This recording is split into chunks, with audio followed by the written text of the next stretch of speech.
Should you start off as a mobile car detailer, or should you just go straight into a workshop like this?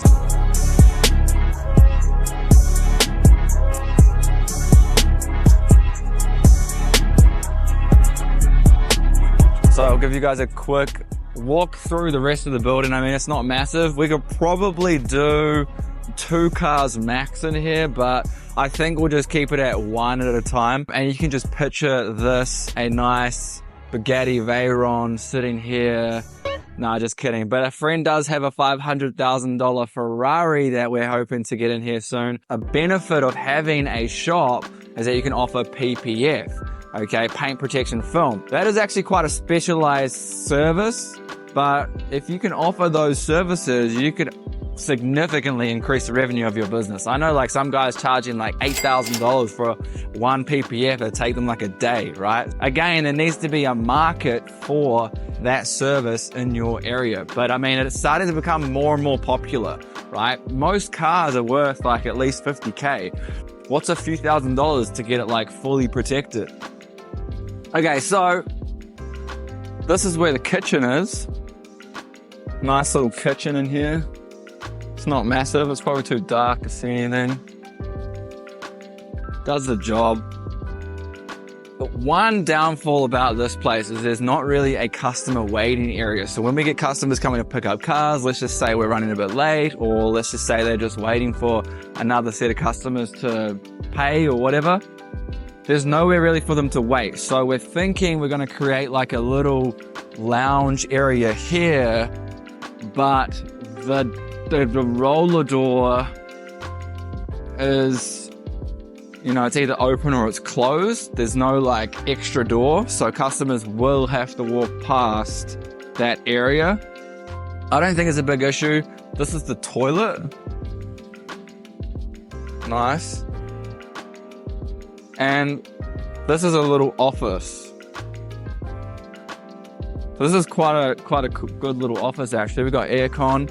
And then in here is going to be our ceramic coating storage, because it's nice and cool in there. We can have the aircon going, so we'll have a stock up of ceramic coatings and any other sort of chemicals that need to be inside of a cooler environment.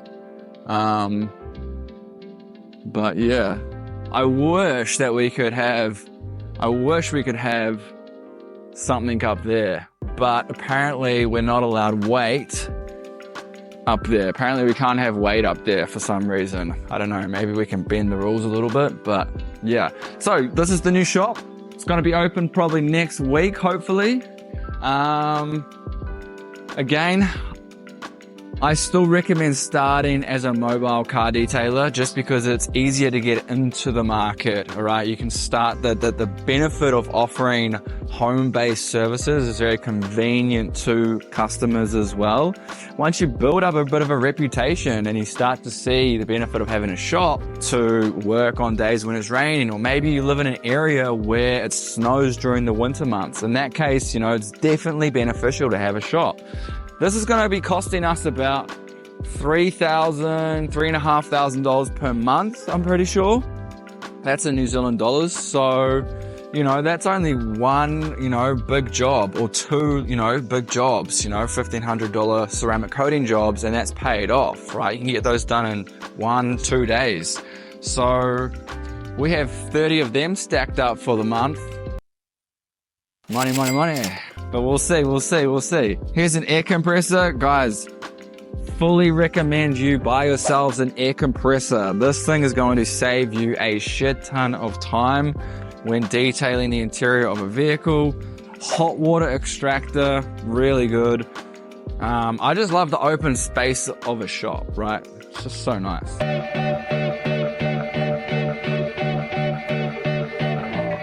So today we are putting up these things. Now this is going to be mounted on the wall, and it's supposed to be for a polisher, right? So I think one of the biggest things when moving into a shop is having it clean and tidy, right? Presentation has got to be like one of the most important things. You know, when customers rock up to your shop and they just see a mess, what is that gonna say? They say that don't judge a book by its cover, right? But that's exactly what humans do. We just judge people exactly on what they look like, or what their shop looks like in this case, right? Okay, so pretty much we're gonna just screw this thing to the wall. Now, there's always gonna be hiccups whenever you're starting something. Always issues. Like, we bought some lights the other day. We're getting like, we're buying like the full, you know, hexagon lighting. It's gonna be dropped down. It's gonna be amazing. We bought them and then they turned up and then they were absolute shit. They didn't have any wiring. We couldn't even like, we got an electrician. I'm not an electrician. We got an electrician over here and he was like, nah, we'll send them back. So now we've sent them back and we're gonna have to buy another round of lights. That's okay. We're gonna get some flooring, put some flooring down. We're gonna get that graded flooring. It's gonna look absolutely amazing. But I mean, the wall is what I'm impressed about. Dude, this is drywall. Can we even just like screw straight into this? We can? Like, don't even know. Probably should have a level way to put this up. What do you reckon? Like around about like there, or like maybe lower, right? Maybe like there. How are we gonna level this? This is gonna be sketchy, I reckon, because we don't have a pilot hole.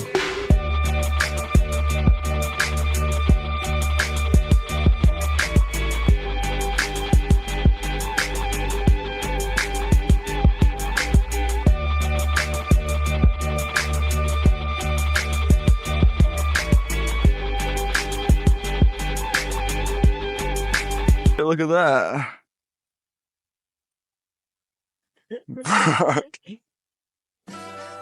I think it's not going anywhere, eh? Like, let's test it out. Check it out. And then the cord. Guess what? The best part about this was like 20 bucks off Temu. The problem with detailing is companies pick up these like cheap Chinese products, put a label on it, and then sell it for like 20 times more than what it's actually worth, right? I know there's a couple companies selling this exact polisher holder for like at least 60 bucks, right? This is the $20 off Temu. Look at that. What do you think? So, should you start as a mobile detailer or should you go straight into a shop, right? The question you need to ask yourself is there a market for it in your area, right? Because mobile detailing is very easy to start. There's a low barrier to entry, right? So anyone can sort of just jump in their car with a bunch of tools and start driving around and offering mobile detailing services.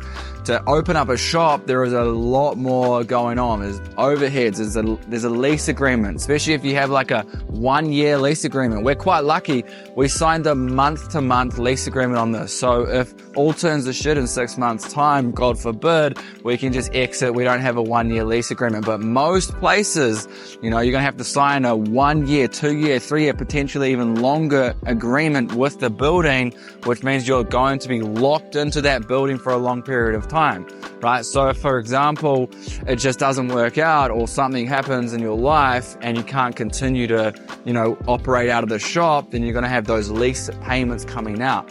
You've got electricity, you know, you've got the fit out. We're probably going to spend, you know, 10 grand on fitting the shop out. So there's all these other expenses that go with it. But once you open up a shop, you're going to save things like travel time, okay? You're going to save things, time between jobs, okay? You can start offering premium services like ceramic coatings on luxurious cars. You know, there is a certain demographic of people that only want their cars done inside, you know, especially if you've got like $500,000 cars. You know, those need to kind of be done inside with the right environment, a controlled environment. That's another thing. You also don't have the weather, okay, like you do with a mobile detailer. So there's a bunch of different reasons as to why a shop is good and why a mobile detailing business is good. I think both work really well. I think you should offer both if you get that opportunity. Something like that anyway. Subscribe to the channel. Let's go.